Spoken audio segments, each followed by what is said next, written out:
Welcome to Turn the Page, the official podcast of the Syosset Public Library.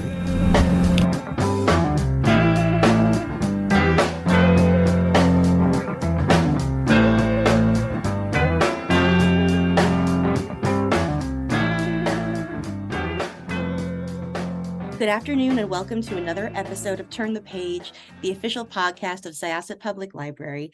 I'm Jen, your host today, and I'm here with the author of a really fantastic and exciting new book in a series featuring a character you may have heard of. Could I ask you to introduce yourself and the book, please? Hi, I'm Kim Sherwood. Thank you so much for having me. I'm here today to talk about Double or Nothing, which is a spy novel. The character you may have heard of is James Bond. So at the start of the novel, James Bond is missing, and the 00 section is trying to find him, and they're trying to stop a tech billionaire causing a climate catastrophe, and time is running out. It's so much fun and so exciting.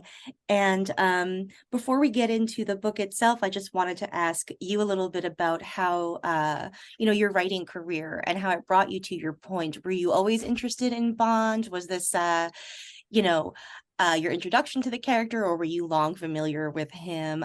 How did you come to writing and then to this project in particular? Absolutely. Well, the two are really linked because I've been a lifelong James Bond fan. This is literally a lifelong dream come true. I always wrote as a kid. I always said I wanted to be a writer, and I loved writing adventure stories. And when I was about 12, I said to my mum, I'd like to try writing a spy story, but I don't know where to start. And my mum said, well, read some, which is always great advice. And we were in Camden Town, where I grew up in London, and we went into a fantastic secondhand bookshop there, and I bought James Bond in paperback. And that was just such an important moment for me in the development of my writing and the development of my love of Bond, because I'd loved the films. I'd seen them first on TV when I was too small to see them in the cinema. And then went to see my first one. The first one I saw in the cinema was Die Another Day, auspiciously. But I completely became obsessed with Ian Fleming's writing. I read all of them as a teenager, and it was really influential on me. So I would say to anybody who would listen, one day I want to write James Bond. And then I just happened to say it to the right person, my agent, who remembered. And when she heard the Flemings were looking, said, well, I have a writer who's always dreamt of doing this. And it all took off from there. That's incredible. And I, I think as a writer myself, we all say like, oh my gosh, I would love to write X someday. And like, when did that actually happen? It's so right, exactly. There are lots of pinch me moments in this because it so does feel like a dream. It's something I've somehow manifested into being, that sometimes I stop and think, is this really happening? Am I really chatting with Anthony Horowitz and Charlie Higson at a film premiere about writing Bond villains? Like, is that reality? Gosh, that's so exciting. And did I read correctly that you're the first female writer to write for Bond? Is that true? Well, in some ways, I'm part of a proud line because Johanna Harwood was the first woman to write Bond. She co-wrote the first two films, Dr. No from Russia with Love, which a lot of people don't know. But that's why 003 is called Johanna Harwood. I wrote to the real life Johanna Harwood and said, would it be okay if I named a character after you, really to thank you, because without pioneering women like that, our generation, we wouldn't be here. We wouldn't have what we have today. So Johanna Harwood really started it off, and then other women have written too. So of course Sam Weinberg wrote the Moneypenny Diaries, and Phoebe Waller-Bridge wrote on No Time to Die. So although people might think of Bond as being very dominated by male creative figures, which of course it is, created by Ian Fleming and then the Broccoli's, but then you also have Barbara Broccoli steering it for so many years. So I think there's also a really proud heritage of women in the world of Bond that I'm very honored to join. That's very interesting. And, I think the way that I framed the question kind of speaks to the way that people tend to see the films and the books as completely separate entities, but they really are, they all exist in this sort of same universe. So that is like a good dose of perspective. What was it like working with the Ian Fleming estate? Oh, it's been so amazing. They really are so incredibly supportive of their writers. Once you're in their sort of family, that's how they treat you. And for them, it's the writing first. And they say, we chose you, we want your vision, your ideas, and they're incredibly encouraging. And that's important, you know, because there is a lot of pressure on this, because, you know, Bond is public property in many ways. You know, people feel like they own Bond. Bond fans are so passionate, and I myself am as well. So, you know, there's a pressure, which is a privilege, but there's a pressure to that. And the Flemings are kind of an anchor, because I always think, well, if the Flemings are happy, I'm happy. That's my rule. If the Flemings are happy, I'm happy. That's a good approach. Yeah, because fans are a monolith and you could never possibly predict what all of them could want, but you can No. work with this group of people. Yeah, that's so interesting. And I think one of the things that I loved the most about this book is that instead of focusing on one agent supported by a team, you've kind of opened the story up a little bit to be about three agents who are working together in order to find Bond, who's missing. Yeah. So could you tell us a little bit about these three agents and where they came from? Sure, yeah. I really wanted it to have a kind of feeling of, you know, great ensemble TV, where any one character could be the main character and step into the lead. I wanted it to have that feeling. I wanted it to be cooperative. You know, traditional spy fiction, there'll be one hero, as you said, who's on a quest, and they're usually quite isolated. They might pick up one or two allies along the way, as Bond does. But for this, I wanted there to be a real sense of the 00 section, and this to be a kind of more socialist approach to saving the world, you know, sharing the burden. So I developed these few characters, which also helped a little bit with the pressure, because James Bond is such a star. You know, I thought of him as having his own gravity. And the Flemings wanted me to introduce other 00 heroes. And I felt like if Bond is on the page with that gravity, you're just going to pay attention to him. It's like when he's on the screen, you don't really care who else is in the scene. You're just paying attention to him. So I thought, well, I'll bake that challenge into the story, and I'll have it be that he's missing, and we'll have these other 00 characters. So we have 003, Johanna Harwood, who I've already mentioned, who initially trains as a trauma surgeon. And then something happens in her life that brings her to the attention of Moneypenny, who is now head of the 00 section. I felt that Moneypenny was long overdue a promotion. So she's now head of the 00 section and recruits, and she kind of taps Howard on the shoulder. Howard becomes a 00. That came from, I was really interested in this idea of a license to kill, what that means, because it sounds cool on the surface, but when you think about it, that's an enormous burden of justice to be delivering. So I thought, what's the opposite of a license to kill? And I thought it's the Hippocratic Oath. It's the doctor's promise to heal anybody. And then I thought, well, what would have to happen to somebody for them to flip from training as a trauma surgeon, training as somebody who's a healer, into taking a license to kill? So that's kind of Harwood's premise as a character. And she is Bond's lover, but as we all know, office romances don't end well. So she and Bond eventually run their course, and she is engaged to another 00 now, 009, Sid Bashir. His background is he's a tactician, he's a mathematician, he's a philosopher, he thinks very strategically. And he, for me, was a way to get into some of the philosophical questions around being a spy, around this idea of so his kind of credo is to save one soul is to save all of humanity, which comes from his religion. But I was sort of thinking about, you know, often in a Bond story, you remove one life to save the whole world. You take out Goldfinger or whoever. So I wanted to get into that idea through Bashir. And then the other character is 004, Joseph Dryden. He was in special forces in Afghanistan. He's injured, and that brings him to the attention of Moneypenny and Q Branch, who have the technology to almost augment or adapt his body so that he can keep serving as a spy. And that's a really common route here. I imagine in the US as well, a lot of special forces operators who have this, you know, these immense skills and experience of service, eventually they can't be on the front line anymore because something in their bodies gives way. but you don't want to waste all of those skills and experiences, you know, the asset that they are. So they go into being spies. So that's Joseph Dryden, and those are our three heroes that we follow through the book. Oh, they're also wonderful, and they're also fleshed out and given, you know, equal complexity and inner lives. And there's real nuance, I think, to like the way that they interact from their various perspectives. I particularly love Dryden. He's just Oh, great. wonderful. And, you know, as I was reading it, I was thinking, and please forgive me if this thought like oversteps my ability to communicate it, but you know, Bond has always been so associated with this sort of like the image of the British Empire, you know, this sort of like deep connection in the mythology and everything.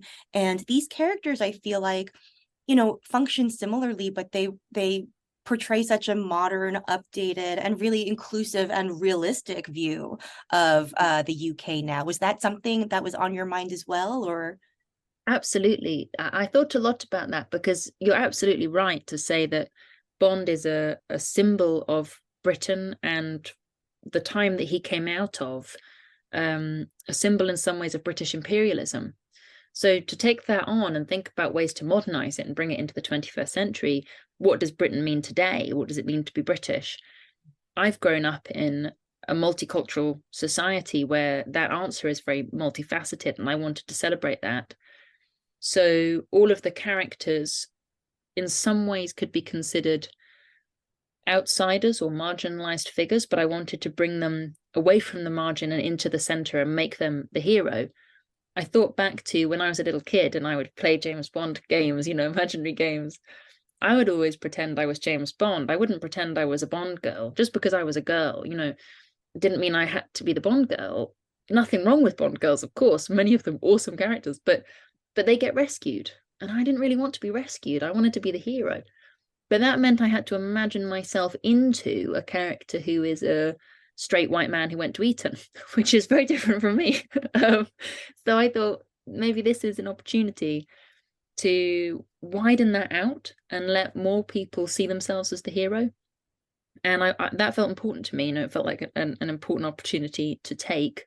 So with a character like Dryden, for example, he's Black British, his family is Jamaican, came to Britain in the Windrush generation. So there's that link to Jamaica, which of course was so dear to Ian Fleming's heart, but just looking at it from a different perspective.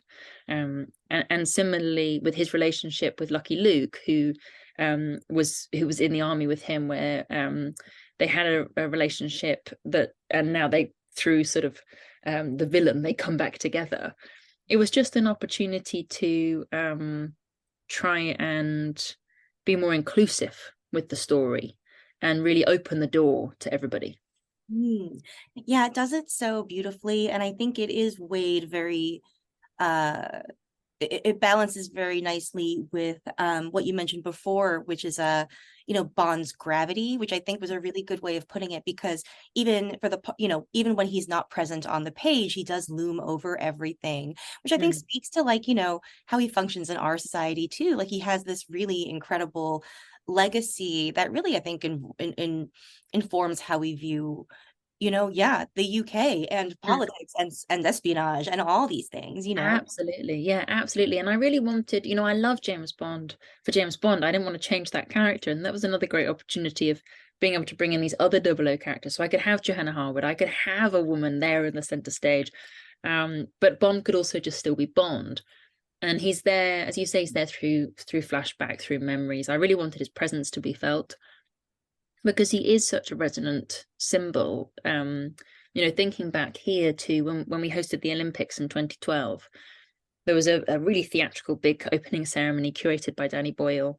And as part of it, Bond, well, Daniel Craig as Bond, goes to the palace and picks up the Queen and takes her in, it seems, by helicopter to the opening ceremony. And that to me is the perfect encapsulation of the power of this character who's gone beyond the screen, beyond the page, and seems so real to people that it feels absolutely right and real that he could be walking through Buckingham Palace to meet the Queen, when we all know that's not true, but it feels true. And I think that was why, that was, you know, part of the genius of that opening ceremony, was about to celebrate what feels true about Britain. And part of that is James Bond. You know, he's up there as an icon with these other characters that live beyond their creators. So Sherlock Holmes, Winnie the Pooh, Paddington Bear, you know, there aren't that many of them. And James Bond is certainly up there. Absolutely. And oh gosh, just as you were speaking, you know, this is the failed academic in me, but it really occurred to me that like juxtaposing Bond and the Queen is so interesting because, you know, they're both people, but they're also both like offices, you know, and they have like their own aura. Yeah, Yeah. absolutely. Yeah, I met the Queen once at a ceremony. I went to the palace. The university that I was studying at, UEA, I was studying creative writing there, which is our sort of main creative writing course here, a bit like Iowa for Americans, was receiving an award, and I was chosen as a kind of ambassador, and we went to the palace and had a chat with the Queen. And it was so surreal talking to her because she was lovely. She was, on the one hand, just like someone's grandmother, just this quite diminutive, lovely woman. On the other hand, my brain was struggling with, I'm speaking to somebody and yet they're a symbol. And I've seen this image all of my life on every coin I've ever handled, every note I've ever handled, newspapers, TV, the sort of cultural saturation. And that's, I think, you know, of course, the Queen passed away last year, but that's, I think, part of why, you know, people abroad may have looked at our country and thought, wow, they're really queuing for whatever it was, 36 hours to see the Queen lying in state. It's quite extraordinary in some ways, but that was the power of her as a symbol, I think, and how she embodied that office. Absolutely. And I think yeah, it's very powerful to think of, you know, the monarchy and Bond, this agent, as sort of like equally powerful symbols that get all wrapped up in you know, nationalism and identity and group identity, you know, all these really interesting things. Completely. And what's so interesting about Bond, I think, is that there's this idea of Bond perhaps as an imperial symbol or as a symbol of a particular kind of masculinity. But of course, to be a global icon, beloved around the world by so many people, you have to be a lot more multifaceted than that. You can't actually just appeal to one idea, because people from all sorts of groups have to latch on to something about you. So there's also a depth to Bond, a humanity to Bond that people respond to in all sorts of different ways. And that's been one of the pleasures of the book coming out here and now in the States, is getting to meet people and learning about why they love Bond, what's their story. So if people don't know, I'd really recommend, there's an amazing podcast and website called License to Queer, looking at James Bond from the queer perspective. And it's just so thought-provoking, so brilliantly put together. And there's something like that for every angle on Bond. And that's one of the things I find so rewarding as a fan myself about being in this world, because there's just so many layers to it. That is, yeah, that's absolutely correct. And I think, you know, as a character, he belongs so much to the fans. And I think it's really apt too that he has been like brought into being by so many different writers too. And that's really what lends him so much of that complexity too, that like, and none of these writers are necessarily contradicting each other, but just sort of showing you more sides of this like incredibly complicated character, you know. Completely, yeah. And bringing out these different moments, and that was part of the preparation of writing the book, was rereading all of Fleming and rewatching all of the films and looking at moments where another angle of the character gets shown, gets to be kind of center stage for a moment, and trying to sort of pull on all those different threads.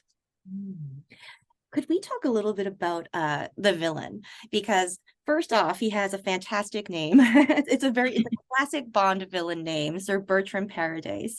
And what I love about him is that he is like very much the classic type of Bond villain in his, you know, outlandish goals and his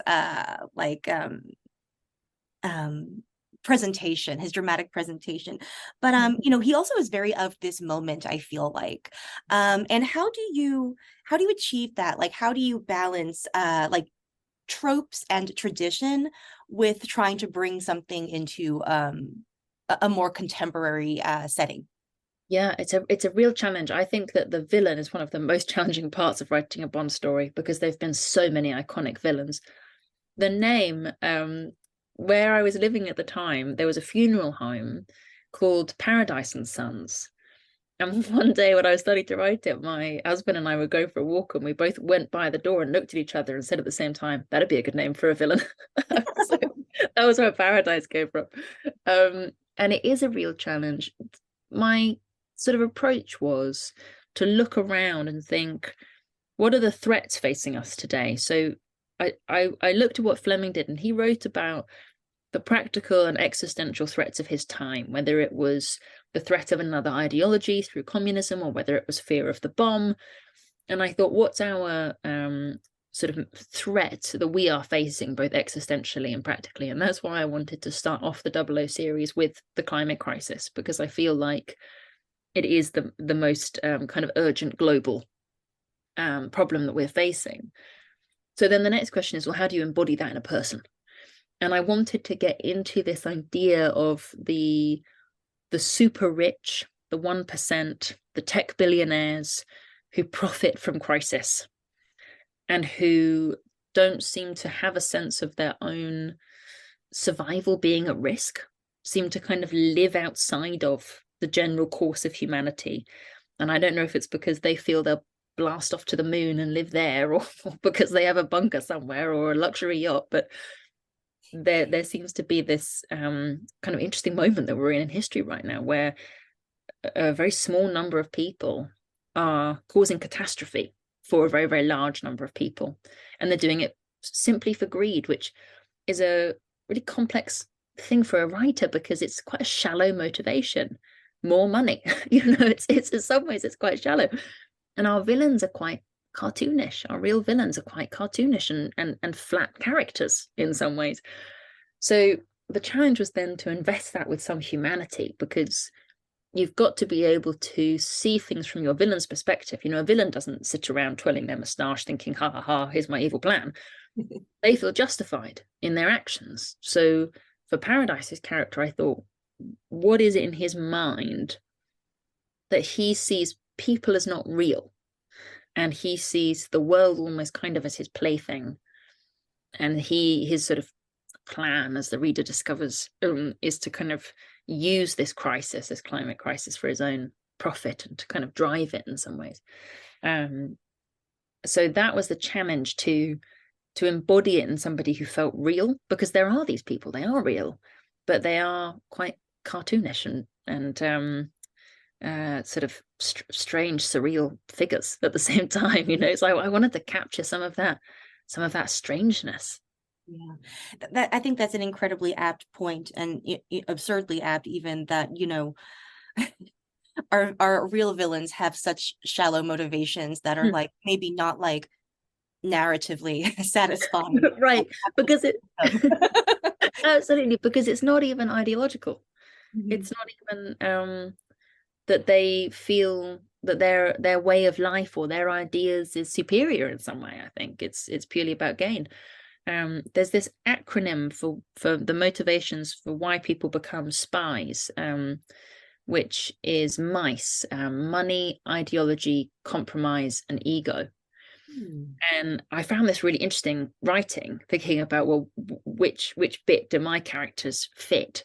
And ideology in many ways is the most interesting one to write, because somebody doing something for a set of beliefs, a set of values, is compelling, even if you don't agree with those values.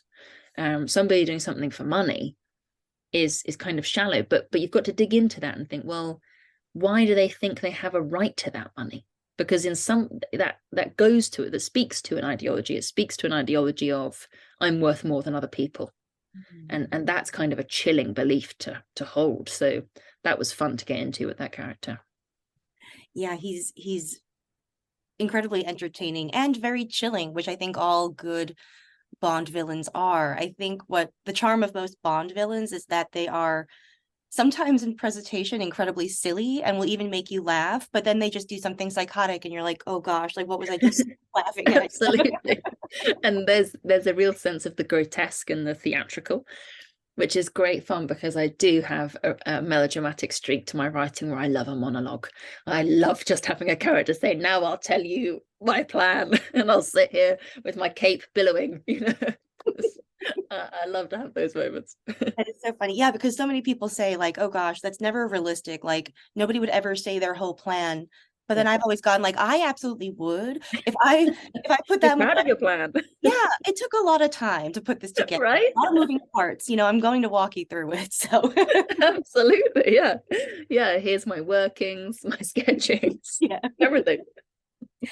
Um, one other thing I wanted to talk about was the action scenes, because they're all really, really well done, and they're incredibly evocative and very easy to visualize in your mind when you're reading them. And that's sometimes a hard thing to do. And I sometimes view it akin to filming action, because it's a lot of quick movement and you have to be really precise and very clear. So like, what is your process for writing action? Like, do you choreograph it out beforehand, or like, how do you make sure that it hits in that way that it does so well? Thank you. I'm really glad that came across, because I think it can be a challenge. For me, it comes down to point of view. So the first thing is to work out, okay, well from what point of view, or multiple points of view, am I going to be telling the scene? And what is that person's experience? So if you've got a scene of conflict between two or three people, all of them are in different bodies with different motivations, experiencing that moment differently, and you can, like a camera, you can switch between them. If you want a particular angle, if you want a particular moment to hit in a particular way, you can go to that character. So that is almost like choreography. You get everybody in place, you work out the points of view, and then sometimes it becomes quite physical. So for some of the scenes, I'd get up, and I wrote this book through the pandemic. So we had 3 lockdowns here in the UK where you couldn't really leave your home or go much beyond your block. So a lot of it was written, hemmed into the one room, my study, which was quite small, but I would be up on my feet, thinking, okay, well, if I was here and someone else was 6 paces away and I had a line of sight that was interrupted by this thing, how would I, so a lot of it is quite physical. I've heard that Aaron Sorkin, whose writing I love, and Aaron Sorkin in many ways taught me to write dialogue watching his stuff. He will act out his scenes between characters, and particularly arguments, and he'll do it so physically he's given himself a bloody nose before. I haven't got to that level, but I do like to try and embody the character as much as possible, because I think particularly for action, it feeling embodied is what's convincing. Sarah Paretsky is really great at this, crime writer, the V.I. Wachowski series. That character, you always know where the aches and pains are. So I took a lot of inspiration from her as well. If readers haven't read that series, I'd really recommend it. Yeah, that's a really good comparison. And I think it does show too how, writing characters who are vulnerable and imperfect, or, not all powerful, can be so much more interesting than just writing, omnipotent characters, or like, your superheroes who just cannot be injured. Like you get so much more dramatic tension and suspense when there's a possibility that your characters might not fail, might not succeed, Absolutely. I mean, there's a reason kryptonite exists. If Superman didn't have kryptonite, that character would be entirely boring, but to have a character who's impervious to any harm completely lowers the stakes. Then nothing can happen. You're not worried because they'll be fine. So you've got to have some kind of kryptonite, some kind of vulnerability. And vulnerability is also what makes us human. Ian Forster talks about flat and round characters. So a flat character, he says, can be described in one sentence. So Mrs. Micawber from Charles Dickens' David Copperfield is a great example of a flat character. She constantly says, I will never abandon Mr. Micawber, her husband. I will never abandon Mr. Micawber. She doesn't abandon him, and that's her character. So you sum it up in one sentence. Brilliant. A round character changes through the course of the story and is multifaceted. So they're rounded towards an arc. That's where the idea of a character arc in some ways comes from. And to be round, to be real and human, you have to have vulnerabilities like we do as people. And that's often one of the most important things for me, when developing a character, is to work out what's this character's vulnerability, because that will drive how they respond to things, how they act, and that will be an engine the story. You know, it's, if you think about the vulnerability in practical ways, like imagine that you've broken your rib. Well, you're going to walk around a little bit protecting that rib. You're not going to want anyone to bash into it. So you're going to hold yourself in a particular way. You might say no to some things that feel a bit risky. You might get angry if somebody suddenly bumps into you. That vulnerability is going to drive all of your action. And that's just, say, a broken bone. It's even more so when we think about things like broken attachments in our lives, loss, grief, shame. Shame is such a powerful driver. Fear of abandonment, a need to be loved. All of these things which are so human. For me, once I've worked out what it is for those characters, then they come to life. That's very clear that that was a concern of yours in this book, because I think, that's a lovely way, I think, to view this story, that it's not, it's not like James Bond plus vulnerability. I think it is drawing out what was already there, because he is this, like, yes, a masculine paragon, and he's very strong and very handsome. But like, so much of the stories are about his weakness, his loneliness, his isolation, his, like, unsureness sometimes if he can do what he has to do. And I think that, the story just really brings out a lot of those elements in his character, sort of like retroactively, and also in these new characters. It's really a lot of fun to see the world open up in this way. Oh, thank you. Yeah, I really wanted to bring that forward because that is the way that Fleming writes him. And you do see that in the films, but I think the benefit of prose is being in someone's mind. So you get more of it on the page. You get more of it from Fleming. He's a more vulnerable character. In some ways, he's a more human character. And as you say, we see moments where, so for example, at the opening of On Her Majesty's Secret Service, the book, he's in a very dark place, his character. He's lonely. And I think in some ways, I've always felt that his attraction to Tracy in those opening chapters is because she's suicidal. And I think on some level he is too. He doesn't know what he's living for anymore. So we have this amazing character arc in the books, which you lack in the films until Daniel Craig's run, because they weren't connected films. But in the books, you have this character who, there's a toll to having a license to kill. There's a toll to these ended relationships and the people he's loved and lost. And I really wanted to bring that forward in his character and in the other 00s as well. So this is the first book in a trilogy. Is that correct? Or first in a series, yeah. Okay, great. Yeah, do you know anything about the next installment yet? When we'll see it? Is it the same agents? Are we meeting more, or what's going on? What can I tell you? So I've just finished writing the second one. I've just finished editing it.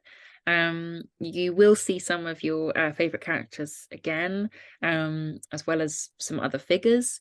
And there'll be some returning characters from Fleming's universe, as we had in the first book.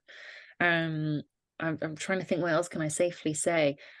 Sometimes at events, the Flemings, the estate will come along to the event, and they'll sit in the front row, and someone will ask me a question, and I'll look down at them, and they'll shake their head, and then I'll say, I'm not sure I can really answer that. And then the next question, they'll nod. Okay, you could do that one.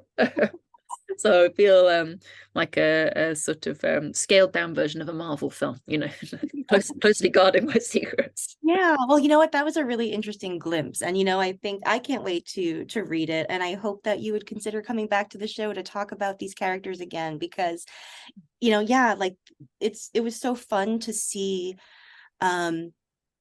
these familiar characters interacting with new ones who, were fresh and new, but also just felt like so at home in that universe. It was tremendous fun. And thank you so much. Thank you. That's so lovely to hear. And yeah, anytime. Thank you. Great. Okay, listeners, Double or Nothing is going to be available near you as of the time that you listen to this episode. So please, please, please pick it up.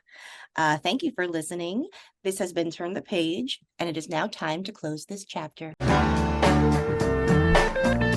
It's time to close this chapter of Turn the Page. Join us for the next episode.